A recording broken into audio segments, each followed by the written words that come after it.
Buena jornada, ¿cómo les va? ¿Cómo andan? Bienvenidos a esta agenda abierta que hoy empieza con mucha energía, con alegría, como siempre los contamos, con un equipo que está listo y presto. Ya en red social Twitter pueden ver el interrogante. Organizaciones sociales en Ecuador están exigiendo que los ministros del Interior, Patricio Carrillo, y de Defensa, Luis Lara, renuncien a sus cargos por la represión a manifestantes. Preguntamos entonces si ya Ecuador ha dado un nuevo paso buscando una nueva gobernanza y si se activa una nueva época, porque toda esa cantidad de caracteres y de ideas no entraban en estos 140 espacios, así que hemos resumido en ese interrogante toda esta serie de preguntas o de cuestionamientos que nos hacemos y que vamos a dilucidar en el espacio de análisis. Se activa una nueva época y ahí ustedes ya pueden empezar a participar. También tenemos presencia en Instagram, no lo olviden. Empezando. El gobierno de Ecuador y las organizaciones indígenas que convocaron al reciente paro nacional establecerán este miércoles el inicio de las primeras mesas técnicas del diálogo ampliado. La focalización de los subsidios a los combustibles y la moratoria de deudas centrarán las conversaciones entre el Ejecutivo y los movimientos sociales e indígenas con el objetivo de entender las demandas que motivaron el mes pasado a un paro nacional de 18 días, que fue apoyado por diversos sectores de la sociedad. Se conoció que el Ejecutivo programó un seguimiento al trabajo de las carteras de Estado responsables de las mesas y se ratificó que el plazo para que se implementen los 10 puntos es de 90 días. Los líderes, delegados, equipos técnicos y especialistas serán responsables de coordinar con los representantes de los movimientos indígenas las acciones, estrategias y planes que permitan cumplir las demandas abordadas en cada mesa temática. Por otra parte, en una resolución aprobada este fin de semana, la Confederación de Nacionalidades Indígenas de la Amazonía Ecuatoriana demandó al gobierno que asuma la responsabilidad por el uso excesivo de la fuerza durante las movilizaciones en medio del paro nacional. Esta mañana en Agenda Abierta seguiremos de cerca la instalación de las mesas de diálogo y analizaremos las acciones, estrategias y planes de los movimientos sociales para garantizar el cumplimiento por parte del gobierno de las demandas abordadas en cada mesa.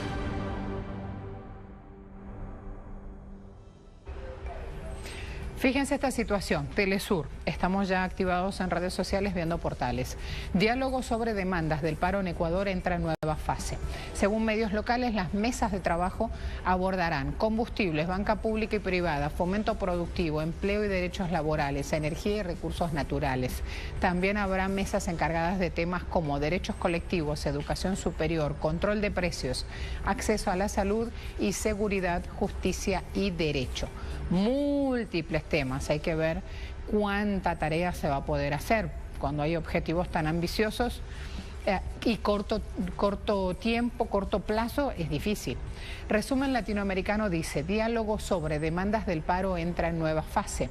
Se coordinan las acciones, estrategias y planes que permitan cumplir las demandas abordadas en cada mesa técnica. Mientras ello ocurre, las organizaciones exigieron que los ministros del Interior, Patricio Carrillo, y de Defensa, Luis Lara, renuncien a sus cargos y que la Asamblea Nacional les inicie juicio político por la represión durante el paro nacional. El grupo La Provincia muestra: el sector exportador de Ecuador pide ser parte del diálogo entre el gobierno y la CONAIE. El sector exportador es pata fuerte, pata financiera en el país. Felipe Rivadeneira ha dicho, presidente de la Federación de Exportadores, durante una evaluación sobre los efectos del paro en la producción y exportación de rubros agrícolas, agroindustrial, manufacturero, banano y otros, ha dicho que es importante que ese sector, por la vida útil que tiene, entre en estas mesas de diálogo y sea incluido para discutir temas como negociación de acuerdos comerciales. Y piden también entrar ahí porque ahí se van a abordar los derechos laborales. Y recuerden que cuando se trabaja con bananeras, con maquilas, con transnacionales, lo que menos está presente es la institucionalidad debida, el marco jurídico debido, que se respete a la hora de cuidar los derechos laborales. Y no porque lo diga yo, sino por los casos, la jurisprudencia que existe sobre esto en Ecuador. Quiero irme a Quito. Me está esperando Orlando Pérez. Nos espera Orlando. Cuando quieras, bienvenido. Vamos a tomar la actualización. Un saludo especial para ti y también para la audiencia de Telesur en América Latina y en el resto del planeta. Sí, efectivamente, el día de hoy se instala ya la mesa técnica de diálogo entre el gobierno y las organizaciones que protagonizaron el paro del 13 de junio hasta el 30 de junio, es decir, durante 18 días. Llevamos 13 días posteriores a eso y se ha instalado recién la mesa técnica de diálogo, lo cual incluye que ya de los 90 días que se propusieron como plazo para resolver estos temas se deben reducir 13 nada más, es decir, queda poco tiempo ya para que ese plazo establecido y acordado entre las partes para el cumplimiento de los 10 puntos de los acuerdos, evidentemente sea el punto de partida para una nueva etapa política o también para una nueva movilización. ¿Qué pasará el día de hoy? Las partes se sentarán en la sede de la Conferencia Episcopal Ecuatoriana para abordar el punto neurálgico de la negociación que tiene que ver con la focalización del subsidio a los combustibles. Nos recordaremos entonces que en el encuentro que finalizó el 30 de junio se acordó una rebaja de 15 centavos a la denominada gasolina eco y también al diésel en 15 centavos. Y eso efectivamente no era lo único que se planteaba alrededor de los combustibles, porque lo que venía a continuación es la focalización para los sectores productivos, campesinos, indígenas y pobres del Ecuador que necesitan de un combustible más barato para desarrollar sus actividades productivas, comerciales y sobre todo también las que en general ocurren en el campo y en las ciudades donde se asientan las comunidades campesinas e indígenas. Y esto efectivamente traerá un mejor análisis si es que las partes llegan a un acuerdo, pero también tendrá como compromiso el gobierno que asumir la responsabilidad de darle una respuesta técnica al tema. A esto hay que añadir que el análisis de este tema conlleva otros planteamientos por parte del gobierno que tienen que ver con el manejo presupuestario del país. Y no nos olvidemos que desde el día de ayer, por ejemplo, la gasolina más cara, la denominada Super, ya cuesta $5.20. Esto obviamente significaría un ingreso para el gobierno, pero otros dicen que a ese precio tan alto la gente deja de consumir la gasolina Super y pasa a la extra o eco. Y esto obviamente le reduce el ingreso al Estado. Y para finalizar, también hay que comunicar a la audiencia de Telesur que el día de hoy la Unión Nacional de Educadores ha propuesto una marcha para exigir el cumplimiento de la resolución de la Corte Constitucional sobre la equiparación salarial que el gobierno, dicen ellos, no ha cumplido. Así que se espera movilización por parte de la Unión Nacional de Educadores, que no será de la misma dimensión que protagonizan la CONAIE, la FENOCINGO, la FEINE, pero bueno, estaremos pendientes de eso. Pasamos a ustedes. Muchas gracias. Nos espera Mario Ramos, analista político. Mario, buen día. Mario. Yo lo veo. En imágenes te tengo, Mario. Lo podemos mostrar incluso para que veamos que está allí. Y chequeamos el sonido nuevamente. Mario, ¿puedes oírme? Buen día. Buenos días, Marcela. Gracias por la invitación. Saludos. Gracias a ti. Gracias por atendernos. Hablemos, por favor, de esta nueva instancia tan ambiciosa, pactada entre las organizaciones indígenas, las organizaciones sociales de Ecuador y el gobierno a la hora de entablar este diálogo. Yo decía antes desde aquí que es muy ambicioso por la cantidad de temas instalados para debatir en mesas de trabajo, pero hablemos sobre todo de la voluntad política como primer punto. Mira, uno de los resultados para mí, desde mi punto de vista, más importantes del paro nacional es que fue una victoria política, justamente porque se le pone a dialogar al gobierno, se le pone un freno a su programa neoliberal y de una u otra manera se logra sentar al gobierno en diferentes mesas con diferentes puntos a tratar y justamente plantear reivindicaciones sociales en beneficio de las mayorías del país. Entonces, desde ese punto de vista, es un logro político central al gobierno y es un logro también que se puedan tratar estos temas y, como dije, frenar el programa neoliberal del gobierno, ¿no? Eso es lo más importante de acá. Y claro, como ya se ha mencionado en la introducción, se van a tratar dos temas. En primer lugar, que es el tema de los subsidios a los combustibles, que de acuerdo a los dirigentes de los sindicatos petroleros en el país, no existen subsidios ya en el país, esos prácticamente han sido eliminados, pero sin embargo se sigue haciendo cuentas, se nos informa de que hay subsidios, pero de acuerdo a ellos, insisto, ya no existen subsidios, ¿no? Y como había mencionado Orlando también, el precio de la gasolina súper prácticamente se ha vuelto inalcanzable y ya mucha gente ha dejado de usarlo, cosa que yo creo que esa gasolina a la larga se va a extinguir, nadie lo va a usar, porque inclusive ya las gasolineras lo ven como no rentable vender ese negocio porque se quedan con el producto en el despacho. Entonces eso es lo que está pasando en realidad con la gasolina súper. Eso diría para empezar, Marcelo. ¿Y con qué seguiría si eso es para empezar?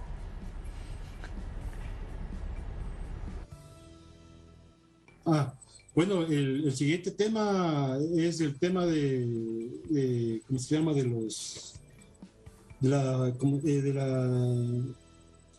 Déjame acordar, de la reducción de las deudas, ¿no? El siguiente tema a tratar es la reducción de las deudas, sobre todo de las familias campesinas, de los pequeños productores en la banca, una moratoria de deudas, y eso es lo que también se va a tratar en estas mesas, en esta primera ronda, porque cada ronda se va a hacer cada 10 días. Entonces, la idea es reducir, aliviar un poco la presión de las deudas. No olvidemos que también se pasó por una pandemia y esto dificultó mucho la economía de la mayoría de los ecuatorianos. Entonces, eso también es otro tema que se va a tratar en esta primera ronda de negociaciones con el gobierno. De acuerdo. Ahora hablemos también, por favor, de la multiplicidad de temas que se van a abordar.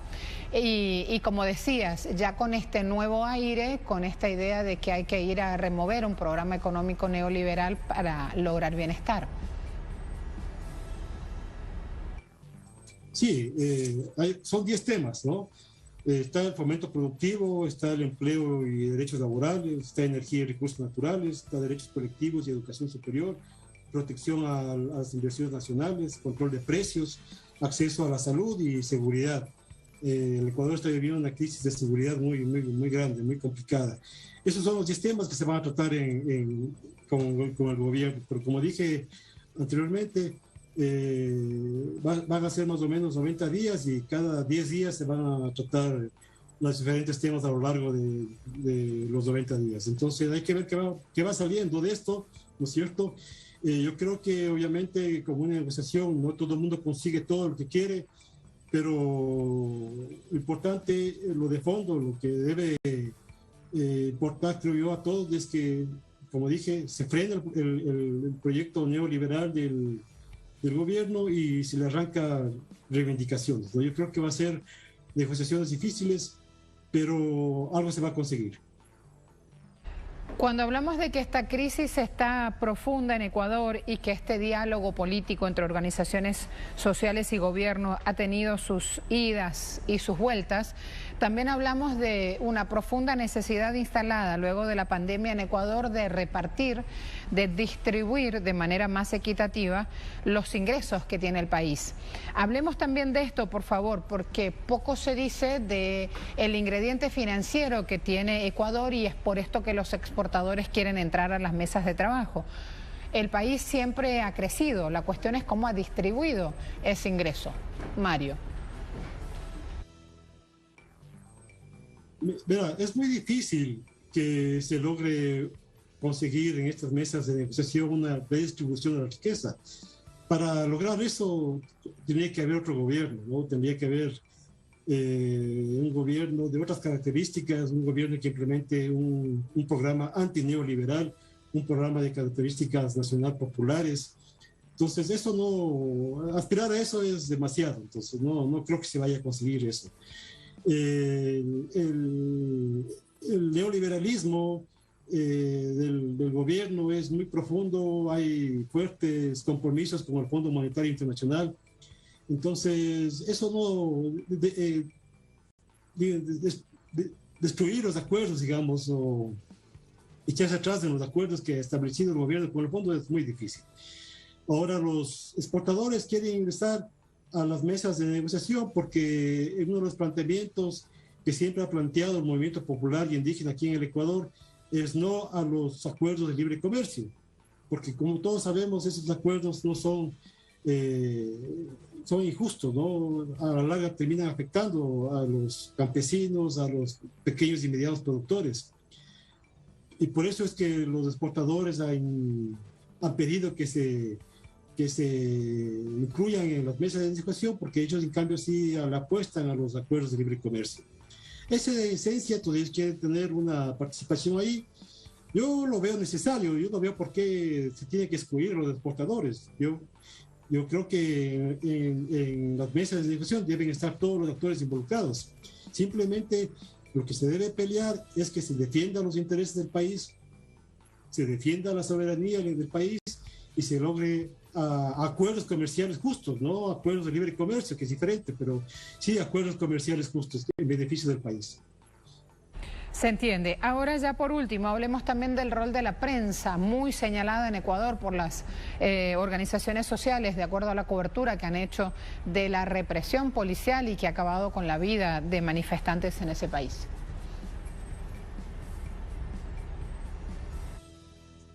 Bueno, la prensa aquí en el Ecuador está muy mercantilizada, muy privatizada a favor de los intereses de la oligarquía, de la derecha, del neoliberalismo. Entonces, no se puede pedirle peras al olmo, como se suele decir, ¿no? Entonces, básicamente, los sectores populares, las clases medias en el Ecuador se informan a través de redes sociales, a través de los medios alternativos que juegan un rol muy importante, especialmente cuando hay movilizaciones populares como la del paro nacional.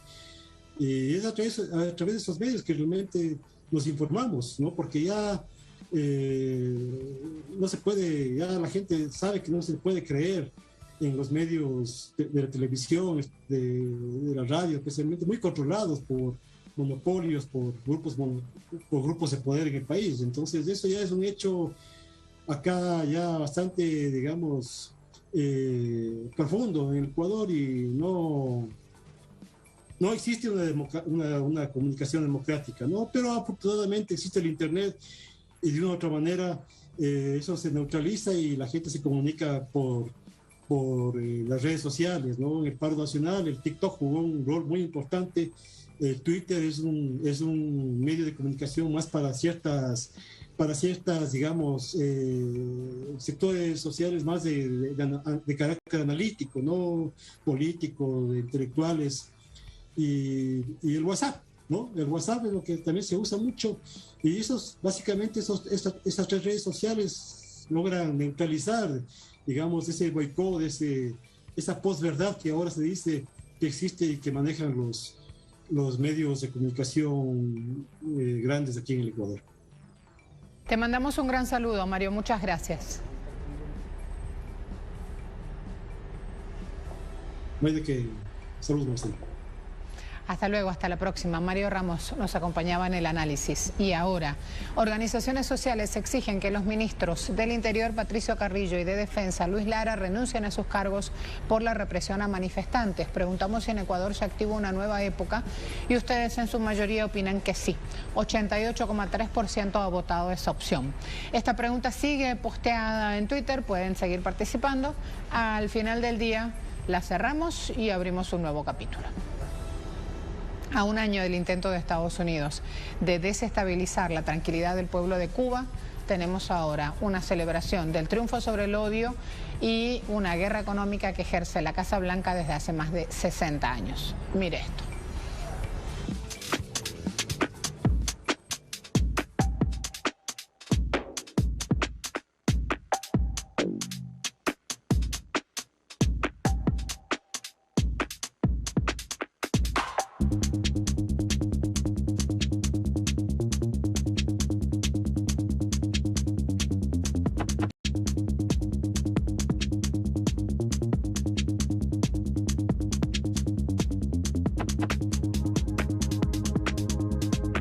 Se produjeron hechos vandálicos, algunos con un ensañamiento y con una vulgaridad y agresividad tremenda, pero que recuerden que el pueblo salió a las calles a defender la revolución, los jóvenes salieron a las calles a defender la revolución y en menos de 24 horas, en mucho menos de 24 horas, ya no había disturbios y se habían apagado los focos aquellos de hechos vandálicos, de delitos totalmente denigrantes.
Sindicatos y gremio de Panamá agrupados en la Alianza Pueblo Unido por la Vida extendieron la jornada de protestas contra el alto costo de la vida y el aumento de los precios del combustible.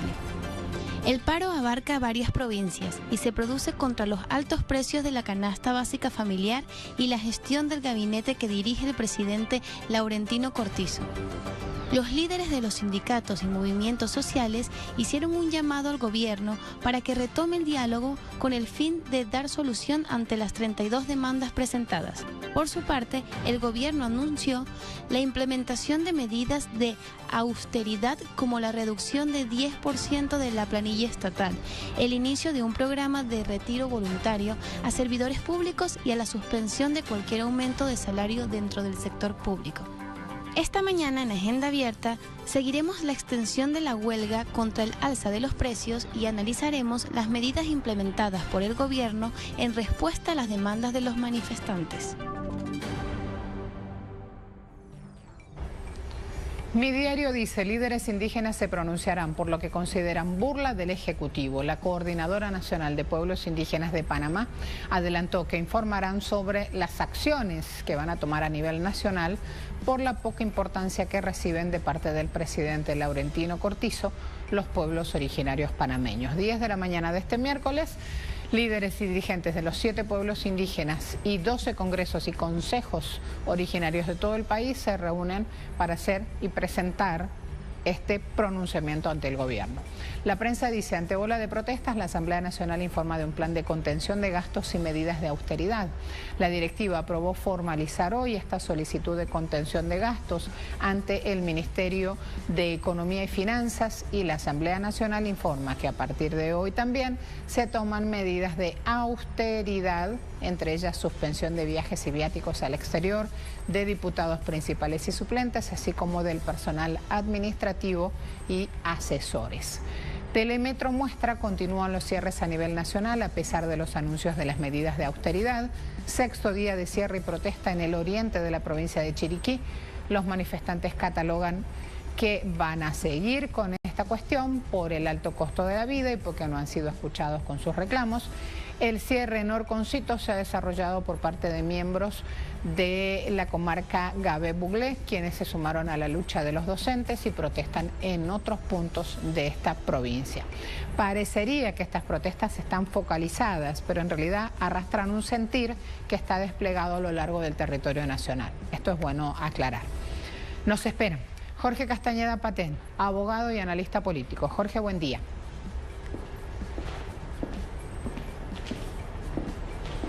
Hola Marcela, buenos días. ¿Cómo te va? Bienvenido. Saludos a todos por el estudio. Bien, gracias.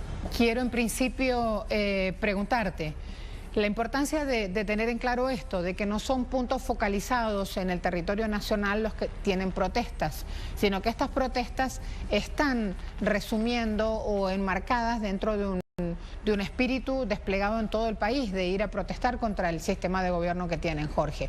¿O es una presunción y nada más?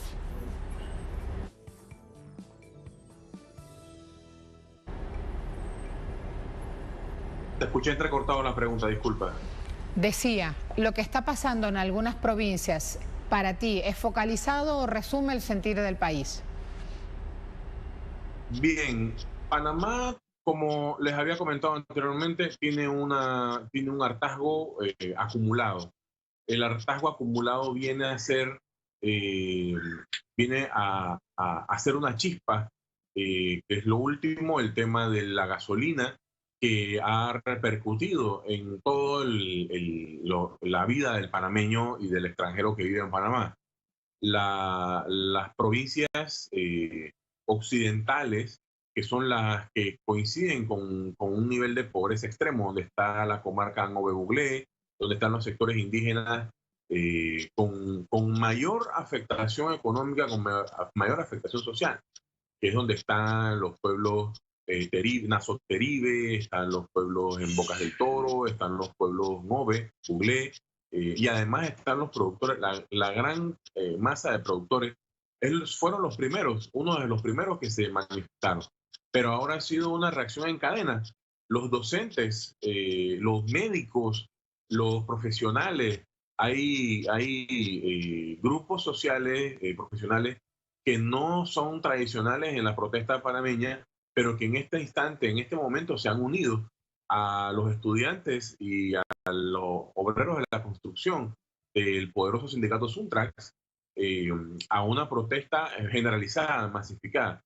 Y ahora las provincias, todas las provincias del occidente del país están completamente cerradas. Hay cierres de calle por toda la Interamericana. Y lo que manifiesta eso es, por supuesto, un estallido social que ha llevado a niveles nacionales, justamente por el alto costo de la vida y por una propuesta que no ha sido satisfactoria para los movimientos sociales de parte del gobierno. ¿Se desactiva ahora este estallido? Es la pregunta, Jorge. ¿Perdón? ¿Cómo se desactiva, digo, este estallido? El problema ha sido que el mensaje del presidente para los movimientos sociales no ha sido satisfactorio. Lo que ocurre es que el galón de gasolina a nivel internacional desde el 8 de julio está por debajo de los $3.40. El 11 de julio amaneció a $3.37. Y la propuesta que hace el presidente es de congelar el precio a $3.95. Lo que para algunos ha sido una medida insulsa o, como le dicen acá, una medida politiquera. Y el tema va a ser que luego de iniciada la bola de nieve y los movimientos sociales están manteniendo en las calles, lo que opera ahora es aceptar o por lo menos negociar una salida consensuada, una salida en la que se le dé respeto, se le dé voz y voto a los actores clave en protesta y que no sea simplemente una medida para salir de paso. Porque también no se ha tocado el tema de las medicinas. Panamá tiene un grave problema de el costo de las medicinas, que si nos comparamos con Colombia, tenemos un 200% más de costos. Si nos comparamos con Venezuela, estamos peor todavía. Lo que quiero decir es que hay puntos clave de las personas que están protestando, de los grupos sociales, que no fueron tocados por el presidente. El presidente acaba de llegar de Houston por un tratamiento médico sobre una enfermedad que tiene, del cual, por supuesto, todos los panameños deseamos que se mejore.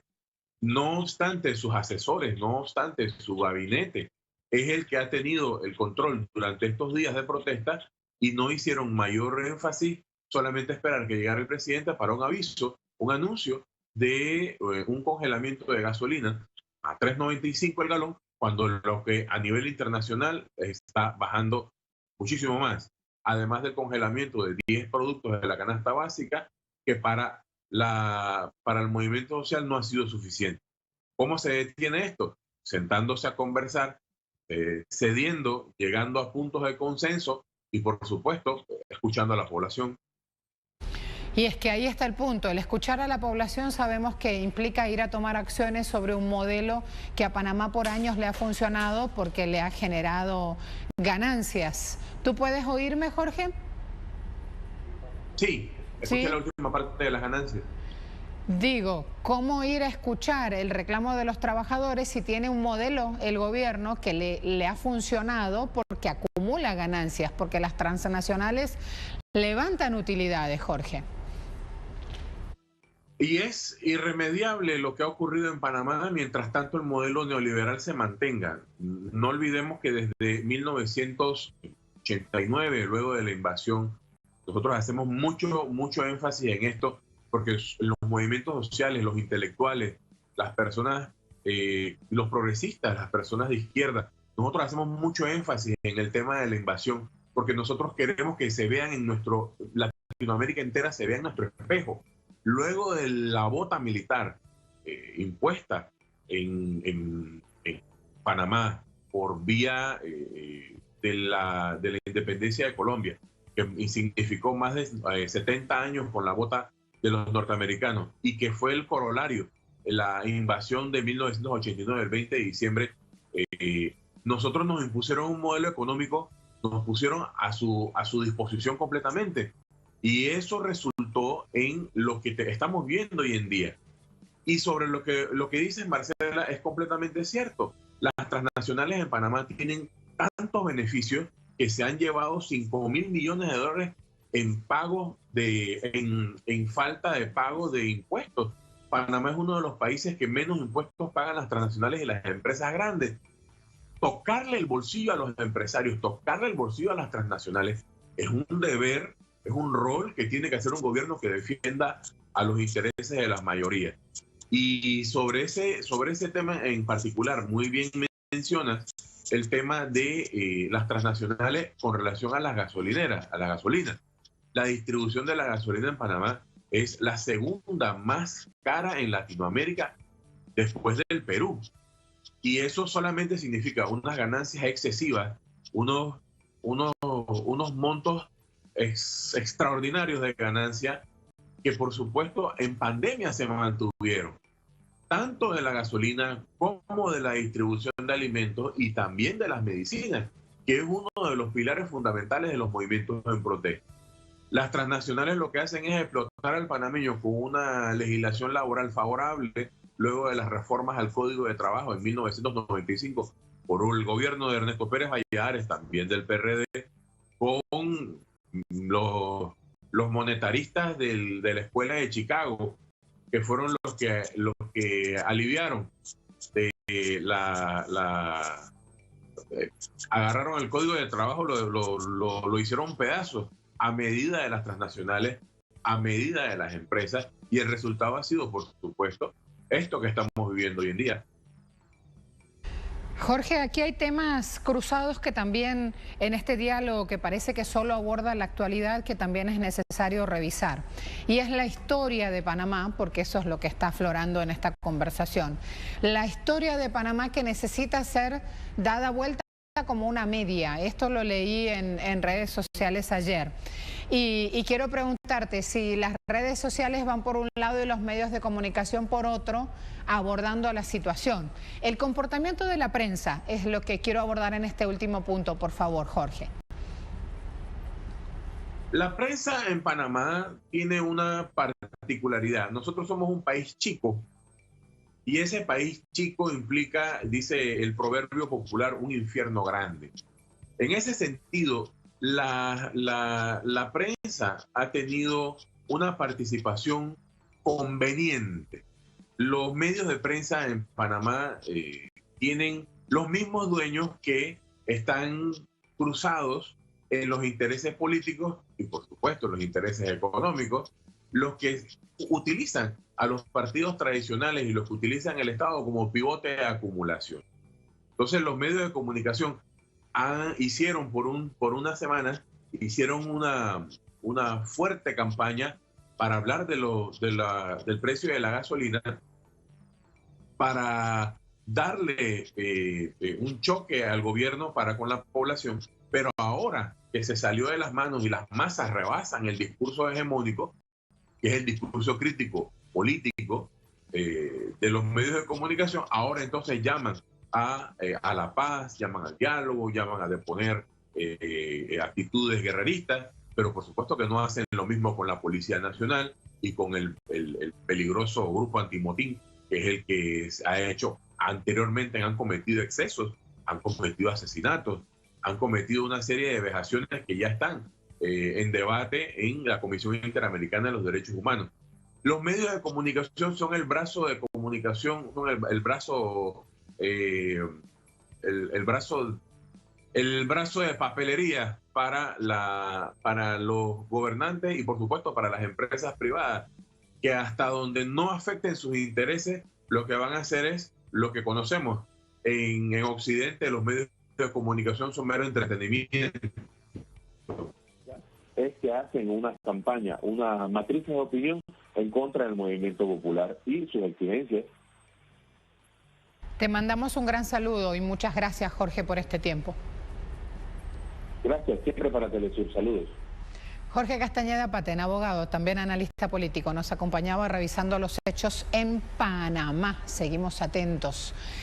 Día Mundial del Rock, y así andamos, cruzando ideas, activos y rememorando también en el día a día cuánta batalla tenemos por delante. Seguimos luego de la pausa.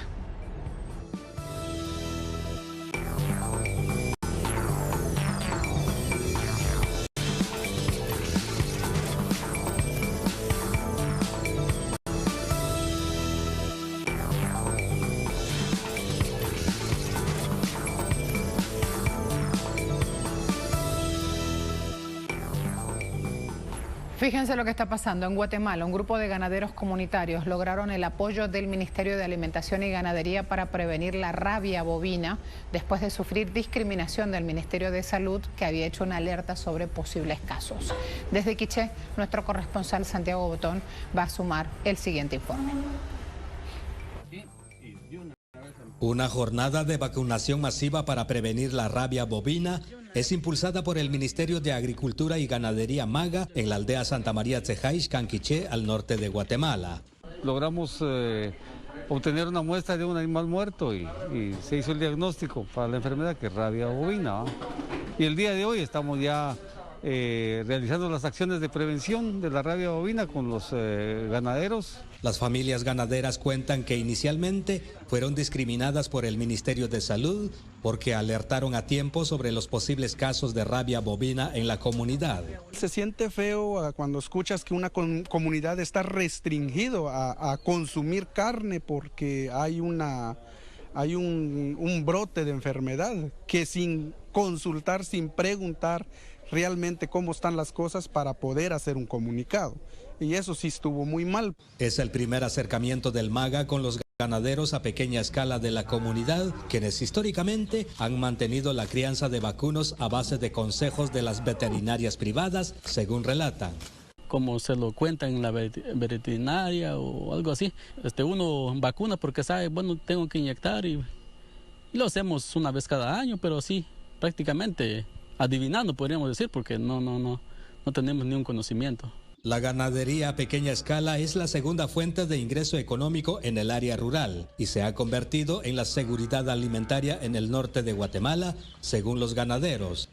Ahora pues ya en la comunidad ya tenemos cada mes, cada semana está una res y apenas alcanza para la comunidad una res. El inventario ganadero de Guatemala podría alcanzar los 2.9 millones de cabezas y se estima que aporta más de 500 millones de dólares anuales en ingresos directos, según las encuestas agropecuarias 2005 y 2007. Estos ingresos provienen de 1.4 millones de litros de leche producidos al día, además de 500 mil de cabezas de reses vendidas para carne. Santiago Botón, Telesur, norte de Guatemala. Qué verde tan bonito se veía allí, bellísimo. En Venezuela también las comunidades organizadas, las del campo, las de la ciudad, están cruzando ideas, herramientas de trabajo para mostrar qué es lo que se está haciendo desde ese espacio. Llegan hortalizas y frutas desde el interior del país, donde están ubicados los centros de producción campesina, y aquí son gestionados por las propias comunidades para luego distribuir a los colegios del sector. Este es uno de los centros de acopio de comida en el popular barrio El Valle, al suroeste de la capital venezolana. La guerra económica, el bloqueo económico nos ha afectado a todas las familias venezolanas, sobre todo en el alimento.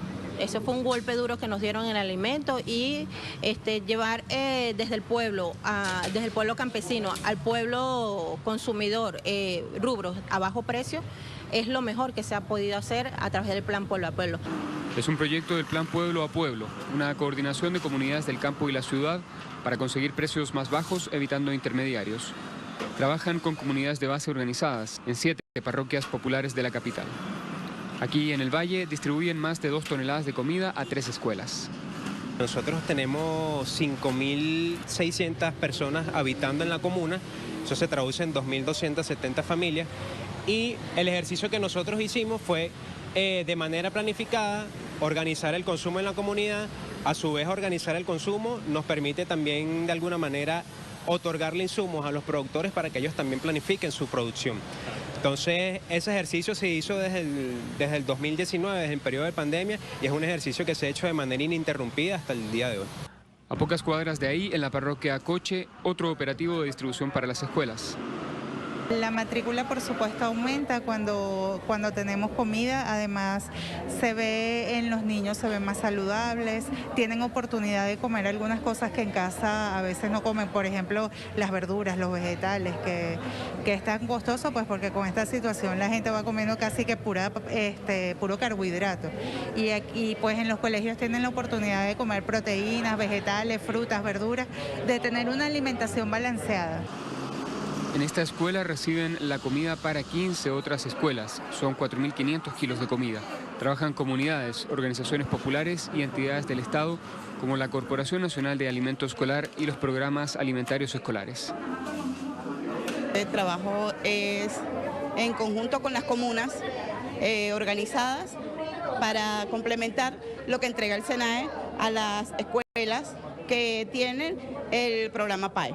La distribución de pueblo a pueblo lo hacemos básicamente las comunidades organizadas, el poder popular, a través de las comunas, en nuestro caso la comuna Forjando los Sueños de Ezequiel Zamora, y voluntarios de la comunidad. También están presentes los miembros de las escuelas, los directivos de las escuelas y las madres procesadoras y los obreros que trabajan en los comedores escolares. Pues tenemos ya más de 3 años en esta actividad, pero con Pueblo a Pueblo tenemos mucho más, porque estamos desde el 2016 trabajando en la distribución de frutas y hortalizas también en las comunidades.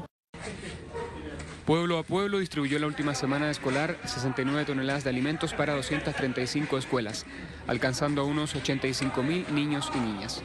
Es un esfuerzo premiado internacionalmente por su aporte a la soberanía alimentaria del pueblo venezolano. Leonel Retamal y José Rondón, Telesur Caracas, Venezuela. Hace una hora aproximadamente una hora, posteó una imagen y un videíto él tocando la batería por el Día Mundial del Rock. Por eso me sonreí antes de ir a pausa. Estoy refiriéndome al expresidente brasileño Luis Inácio Lula da Silva, quien también en la jornada de ayer denunciaba el aumento de los actos de violencia política que se dan en Brasil en plena precampaña electoral. Desde Río está André con nosotros para ampliarnos. Cuando quieras. ¿Qué tal? Muy buenos días para ti, también para nuestra audiencia. Faltan menos de 3 meses para las elecciones aquí en Brasil y aumenta la preocupación por el tema de la violencia política. Ayer, durante un acto realizado en Brasil, el Frente Vamos Juntos por Brasil, que reúne al Partido de los Trabajadores y a otros partidos del campo progresista que marchan al lado de Lula da Silva en esas elecciones, este frente condenó el aumento de la violencia política y en especial al asesinato del dirigente del Partido de los Trabajadores, Marcelo Arruda, el pasado sábado en la ciudad de Foz do Iguaçu. Marcelo fue asesinado por un policía bolsonarista quien llegó, invadió la fiesta de cumpleaños de Marcelo, ese dirigente del Partido de los Trabajadores, gritando por Bolsonaro, afirmando que esta ciudad es de Bolsonaro y asesinando a Marcelo Arruda.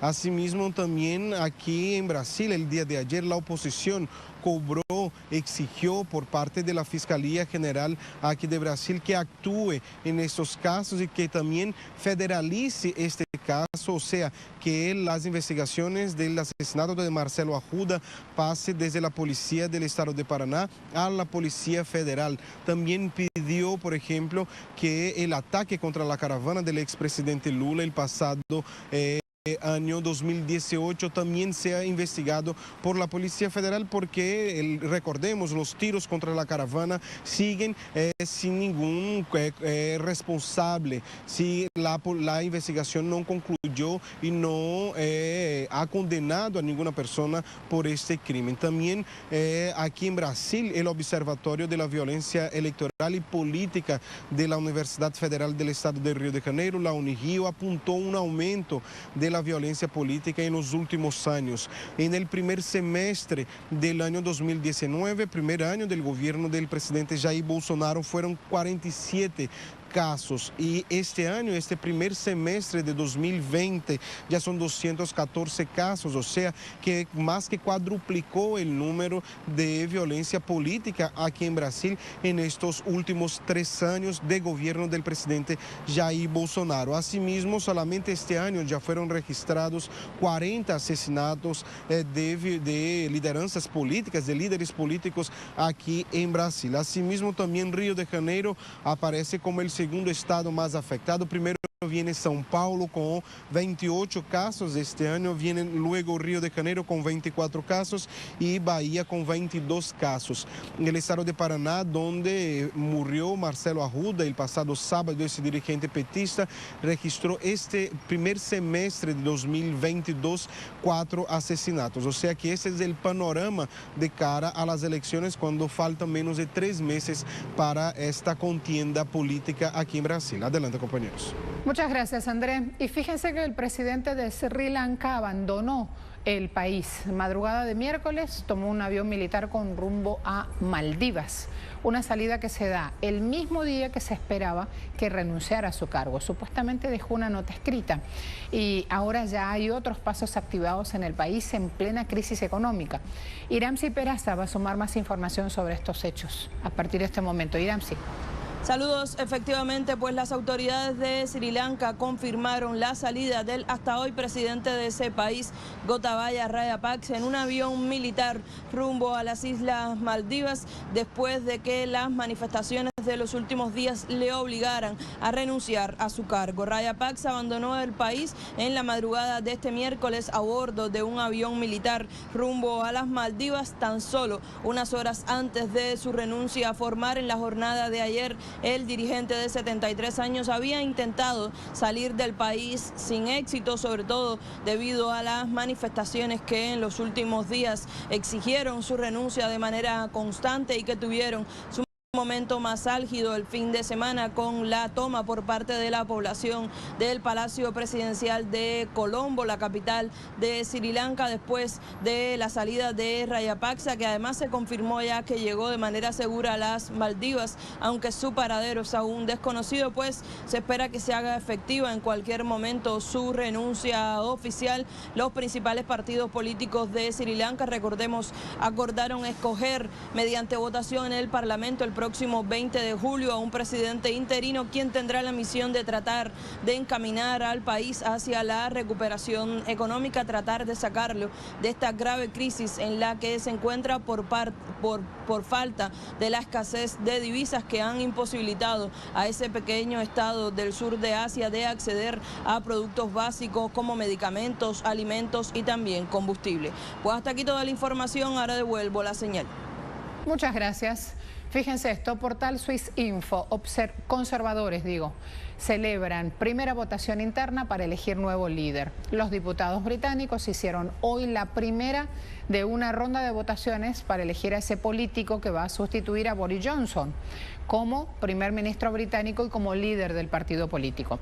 Este grupo parlamentario empieza a votar 12:30 hora local, se presentan 8 candidatos que tienen que obtener por lo menos 30 votos de apoyo para pasar a la siguiente votación, que será el jueves 14 de junio. Esta es una ronda de nunca acabar, tienen un sistema bastante particular en Reino Unido, la cosa recién empieza.